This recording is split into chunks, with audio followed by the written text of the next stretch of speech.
Assalamualaikum warahmatullahi wabarakatuh. Sebelumnya, perkenalkan nama saya Ifra Azura dengan NIM A1A3250884.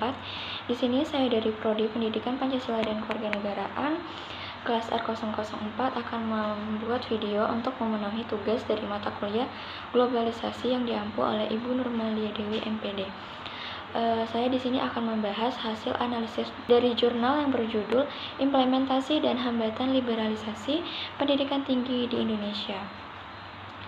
Di dalam jurnal tersebut, salah satu permasalahan utama yang muncul akibat liberalisasi pendidikan tinggi adalah berubahnya cara pandang terhadap pendidikan.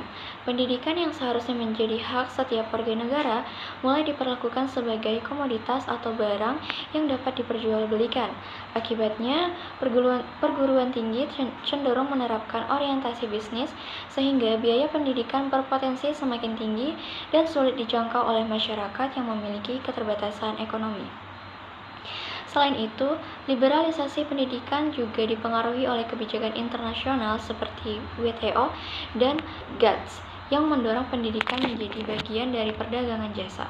Kondisi ini menimbulkan kekhawatiran karena arah pendidikan nasional dapat dipengaruhi oleh kepentingan pasar global, bukan sepenuhnya berdasarkan kebutuhan masyarakat di Indonesia. Permasalahan lainnya adalah munculnya berbagai penolakan dari mahasiswa, akademisi, dan masyarakat.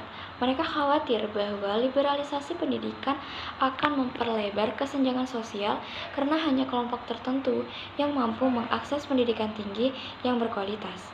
Jika tidak dikelola dengan baik, kondisi ini dapat mengurangi kesempatan masyarakat kurang mampu untuk memperoleh pendidikan yang layak.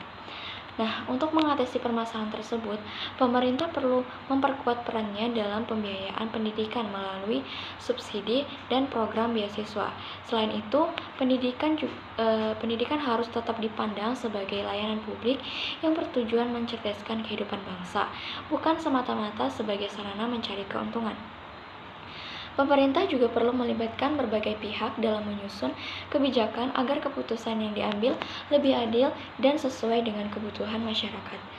Saya akan memaparkan hasil analisis dari jurnal kedua, yaitu yang membahas tentang ketimpangan pendidikan antar provinsi di Indonesia serta pengaruh teknologi informasi dan komunikasi atau TIK dan infrastruktur transportasi terhadap distribusi sumber daya pendidikan.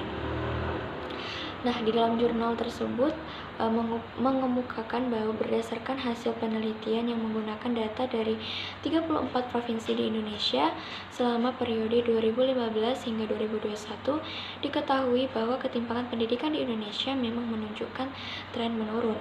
Namun, meskipun mengalami penurunan, kesenjangan pendidikan antar wilayah masih menjadi permasalahan yang perlu mendapat perhatian serius. Nah, permasalahan utama yang diangkat di dalam jurnal ini adalah masih adanya perbedaan kesempatan memperoleh pendidikan yang berkualitas antar provinsi. Nah, hal tersebut disebabkan oleh belum meratanya akses internet, fasilitas teknologi, serta infrastruktur transportasi yang mendukung mobilitas masyarakat menuju layanan pendidikan. Akibatnya, siswa di daerah tertentu memiliki peluang yang lebih kecil untuk mengakses sumber belajar dan fasilitas pendidikan dibandingkan siswa di daerah yang lebih maju. Nah, pemerintah juga perlu meningkatkan kualitas sumber daya manusia di daerah tertinggal melalui pelatihan guru dan penyediaan program pembelajaran berbasis teknologi yang mudah diakses.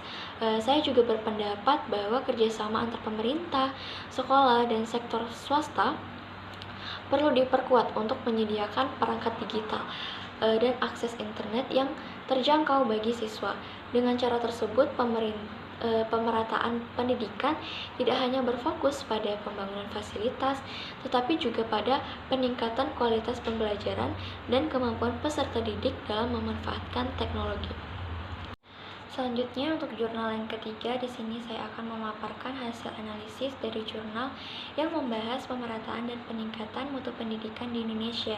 Nah, berdasarkan isi jurnal tersebut, pemerintah ini memiliki peran penting dalam meningkatkan akses dan kualitas pendidikan agar Indonesia itu mampu bersaing dengan negara-negara yang sudah maju.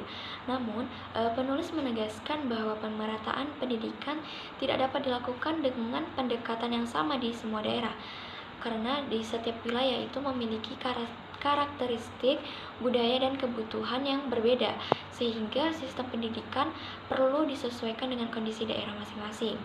Oleh karena itu, penerapan kearifan lokal dalam pembelajaran menjadi salah satu langkah penting agar pendidikan lebih relevan dan mudah dipahami oleh peserta didik.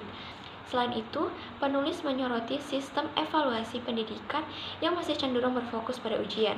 Padahal, kemampuan siswa tidak hanya diukur dari nilai akademik, tetapi juga dari aspek karakter, moral, kreativitas, dan keterampilan yang berkembang selama proses pembelajaran.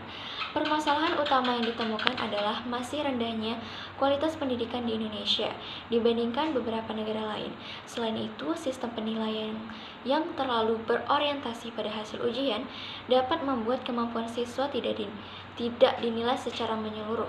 Tantangan lainnya adalah pemerataan pendidikan yang belum sepenuhnya mempertimbangkan kondisi dan kearifan lokal setiap daerah.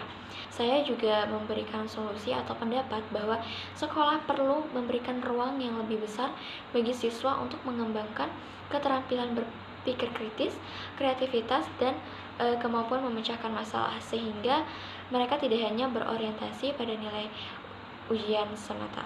Sekian pemaparan materi atau hasil analisis jurnal dari saya. Saya ucapkan terima kasih. Wassalamualaikum warahmatullahi wabarakatuh.